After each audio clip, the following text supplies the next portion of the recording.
Governor ప్రసంగానికి ధన్యవాదాలు తెలిపే తీర్మానం మీద ఇక ఆ చర్చలోకి వెళ్తా ఉన్నాం అధ్యక్ష ఈ చర్చలో అధ్యక్ష 5 ప్రజా బడ్జెట్లు ప్రవేశపెట్టిన ప్రభుత్వం మీద అధ్యక్ష ప్రతిపక్షం వేస్తా ఉన్న నిందలు ఆ నిందలకు సంబంధించి వాస్తవాలు ఏమిటి అన్నది ఆ నిందలకు జవాబు చెబుతూ వాటికి సంబంధించిన నిందలవి ఏ రకంగా నిందలు అని చెప్పి తెలియజెప్పే కార్యక్రమంలో భాగంగా ఈ సభ ద్వారా రాష్ట్ర ప్రజలందరికీ కూడా కొన్ని విషయాలు చెప్పదలుచుకున్నాం అధ్యక్ష ముందుగా అధ్యక్ష రాష్ట్ర ఆర్థిక వ్యవస్థకు సంబంధించి 5 సంవత్సరాలలో ఈ 5 సంవత్సరాలలో అధ్యక్ష మనం ఎదుర్కొన్న సవాళ్ళను ఒకసారి గమనిస్తే అధ్యక్ష ఎందుకంటే అధ్యక్ష మనం అధికారంలోకి వచ్చే టయానికల్లా ఒక జటిలమైన పరిస్థితుల మధ్య అధికారంలోకి వచ్చిన తర్వాత అధ్యక్ష మనం ఎదుర్కొన్న సవాళ్ళు అధ్యక్ష బహుశా ఎప్పుడూ కూడా ఊహించని విధంగా జరిగాయి. రాష్ట్ర ఆదాయాలు తగ్గడం, అనుకోకుండా ఖర్చులు పెరగడం, కోవిడ్ మహమ్మారి అనేది ఎప్పుడూ కూడా దేశంలో కూడా ఎప్పుడు కూడా నాకు తెలిసినంత వరకు నాకు ఊహకు తెలిసినంత వరకు ఇటువంటి పరిస్థితులు ఏదైనా ఉంటాయన్నది కూడా ఊహించలేదు. మామూలుగా రాష్ట్ర ఆదాయాలు ఎప్పుడూ కూడా ఈ సంవత్సరం రాష్ట్ర ఆదాయం ఎంత ఉంటే మరుసటి సంవత్సరం వచ్చేసరికి ఆ రాష్ట్ర ఆదాయం ఒక 10%, 15% పెరిగే పరిస్థితులే ఉంటాయి తప్ప ఎప్పుడూ కూడా రాష్ట్ర ఆదాయం ఇట్లా ఇంతుంటే నెక్స్ట్ సంవత్సరంకి వచ్చేసరికి రివర్స్ తగ్గడము అన్నది ఎప్పుడూ కూడా చూడలేదు అధ్యక్ష. అటువంటి విచిత్రమైన పరిస్థితులు చూసాం. కోవిడ్ మహమ్మారి దానివల్ల అనూహ్యంగా కొన్ని ఖర్చులు ప్రజల ఆరోగ్యపరంగా అయితేనేమి, ప్రజలను ఆదుకునే విషయంలో అయితేనేమి కొన్ని ఖర్చులు అనూహ్యంగా పెట్టాల్సిన దానికన్నా ఊహించిన దానికన్నా కూడా ఖర్చులు పెరిగిపోయిన పరిస్థితులు కూడా గమనించాం అధ్యక్ష. అదేవిధంగా అధ్యక్ష గమనించినట్లయితే అధ్యక్ష ఈ 5 సంవత్సరాలలో ఇంకా అనూహ్యమైన పరిస్థితులు ఏం చూసామనంటే అధ్యక్ష కేంద్ర ప్రభుత్వం రాష్ట్రానికి ఇచ్చే పన్నుల వాటా అంటే డెవల్యూషన్స్ అంటాం. అంటే రాష్ట్రానికి హక్కుగా కేంద్రం వాళ్ళు కలెక్ట్ చేసిన ట్యాక్సుల గుండా రాష్ట్రానికి రావాల్సిన వాటా, ఈ రాష్ట్రానికి సంబంధించి ఈ కేంద్ర ప్రభుత్వం రాష్ట్రానికి ఇచ్చే ఈ పన్నుల వాటా అంటే ఈ డెవల్యూషన్స్ కూడా అధ్యక్ష మన 5 సంవత్సరాల పీరియడ్ కనుక గమనించినట్టయితే అధ్యక్ష ఆ డెవల్యూషన్స్ కూడా తగ్గాయి. అంటే దానికి ముందు 5 సంవత్సరాలు చంద్రబాబు నాయుడు గారి పాలనలో ఉన్న 5 సంవత్సరాలతో ఈ 5 సంవత్సరాల పరిస్థితి ఏమిటి అని గమనిస్తే కేంద్రం నుంచి రావాల్సిన డెవల్యూషన్స్ కూడా మన రాష్ట్రానికే కాదు అన్ని రాష్ట్రాలకు కూడా రాష్ట్రానికి వచ్చే డెవల్యూషన్స్ కూడా తగ్గిన పరిస్థితుల్లో ఈ రాష్ట్రం ప్రయాణం చేసిందని కూడా మనం చూసిన పరిస్థితులు అధ్యక్ష.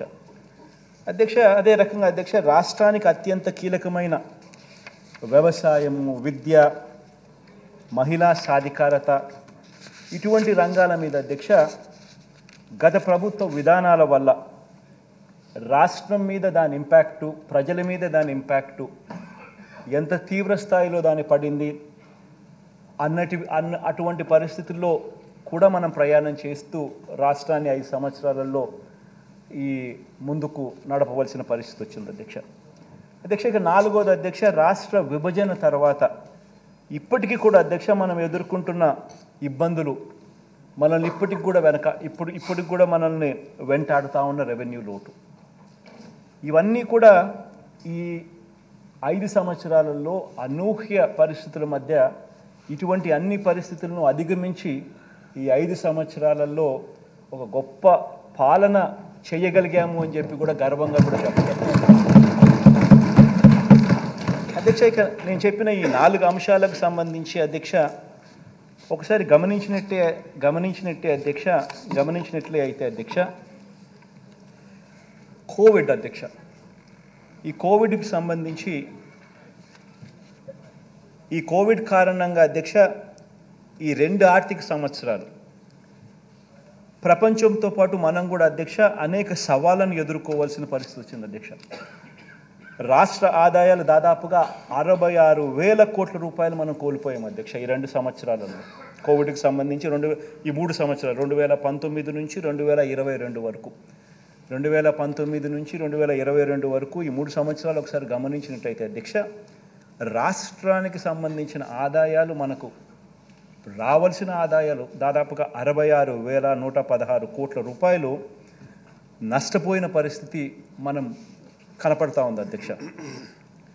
అదే అధ్యక్ష ఒకసారి గమనించినట్లయితే అధ్యక్ష ఈ స్లైడ్ కూడా ఒకసారి చూస్తే కంపౌండెడ్ యాన్యువల్ గ్రోత్ రేట్ అంటే రాష్ట్రం ఇంతకుముందు 2015 నుంచి 2019 అంటే గత పాలనలో రాష్ట్రంలో స్టేట్ ట్యాక్స్ రెవెన్యూస్ ఏ రకంగా పెరిగాయి అని చెప్పి చూస్తే రాష్ట్రంలో పెరిగిన స్టేట్ ట్యాక్స్ రెవెన్యూస్ దాదాపుగా 13.29% ప్రతి సంవత్సరం compounded annual growth rate tax revenues పెరుగుతూ పోతూ ఉన్నాయి. అంటే నేను అంటా ఉన్నాను అధ్యక్ష, రాష్ట్రంలో ఆదాయం ట్యాక్స్ రెవెన్యూస్ ఈ సంవత్సరం ఇంత ఉంది అని అంటే రేపు సంవత్సరం పెరిగేదే కానీ తగ్గేది ఎక్కడా ఉండదు అని చెప్పి చేస్తున్నాను. వారు మా సభ్యుల్ని రెచ్చగొడుతున్నారు, మీ మీద మ్యాన్ హ్యాండిల్ చేయడానికి ప్రయత్నం చేస్తున్నారు. ఇది సరైన విధానం కాదు. దీనివల్ల మా సభ్యులు రెచ్చిపోయే ప్రమాదం ఉన్నది. తర్వాత అవాంఛనీయ సంఘటన బాధ్యత వారే వహించవలసి ఉంటుంది. ఇది గుర్తుపెట్టుకోవాలి మనం చేస్తున్నా. ఆగాగలే సినిమా సార్, ఆ బాలకృష్ణ గారిని సినిమాలో చూపించమండి, ఇక్కడ కాదు. ఆ బాలకృష్ణ గారిని సినిమాలో చూపించమండి, ఇక్కడ మీసాలు లేదు. నువ్వు దమ్ముంటారా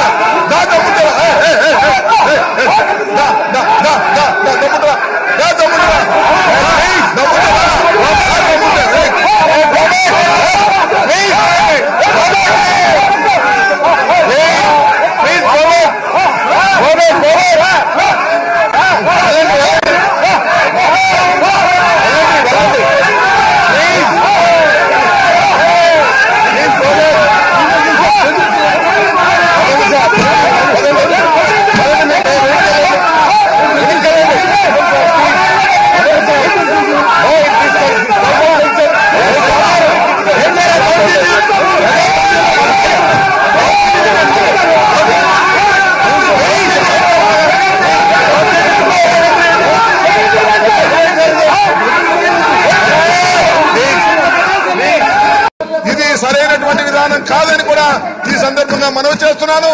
వారు మా సభ్యుల్ని రెచ్చగొడుతున్నారు, మీ మీద మ్యాన్ హ్యాండిల్ చేయడానికి ప్రయత్నం చేస్తున్నారు. ఇది సరైన విధానం కాదు. దీనివల్ల మా సభ్యులు రెచ్చిపోయే ప్రమాదం ఉన్నది.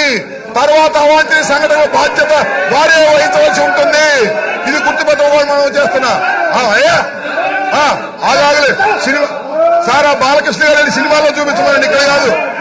ఆ బాలకృష్ణ గారిని సినిమాలో చూపించమండి, ఇక్కడ మీసాలు లేదు. నువ్వు